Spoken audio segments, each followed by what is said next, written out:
Basuhuza abakunzi bacu ba Levic TV nkuko twabwiye ko tuzajya tubagezaho inkuru zitandukanye haba muri politike ndetse no mwiyobokamana. Muri akanya rero reka duhite tunyarukira mu nkuru irimo guturuka mu karere ka Rwamagana, ariko nkuko musanzwe mubizi muri aka kanya muri kumwe nanjye Mukabera ndetse na Jerry nkuko musanzwe mubimenyereye. Ikintu mba mbasaba buri gihe nuko mugomba gukora subscribe kugira ngo mujye mubasha kubona amakuru yihuse kandi ako kanya.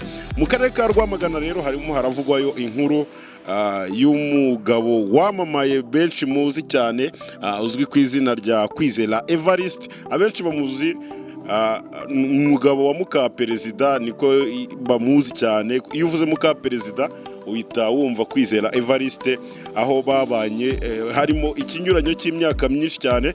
Ngira ngo iyi ni inkuru yanavuzwe cyane mu Rwanda. Abantu benshi baravuga bati aba bantu nubwo bagiye kubana kwabo bizaba bigoranye cyane, ariko baravuga ngo nta butaha butagezwe intorezo.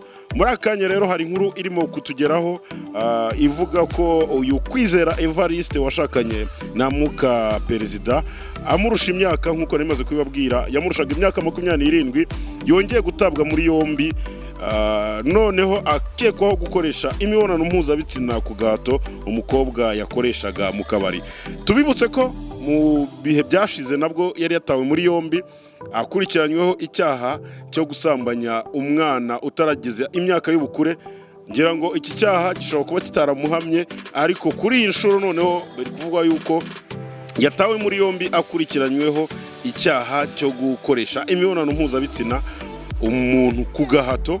Iyo tuvuze ku gahato ni ukumukoresha imibonano mpuzabitsina atabishaka. Aha rero byabaye mu gitondo cyo kuri uyu wa gatatu tariki ya 13 Mata, ni kuri uyu munsi 2022 mu murenge wa Gishari mu karere ka Rwamagana. Niho aba bombi batuye, Kwizera ndetse na Mukaperezida. Umunyabanga nshingwabikorwa w'agateganyo w'umurenge wa Gishari aho bari batuye, Muhinda Auguste, yavuze ko uyu mugabo yatawe muri yombi mu gitondo cyo kuri uyu wa gatatu akekwa gukoresha imibonano mpuzabitsina ku gahato umukobwa yakoreshaga mu kabari.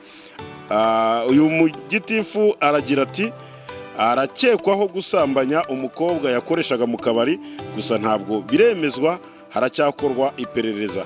Bivugwa ko Kwizera yasanze uyu mukobwa aho acumbika nijoro ngo amusambanya ku gahato, bituma azinduka atanga ikirego kuri RIB, nayo ihita imuta muri yombi. Amakuru avuga ko ubu acumbikiye kuri sitasiyo ya Kigabiro mu gihe hagikorwa iperereza ngo hamenyekane ukuri kuri iki kibazo.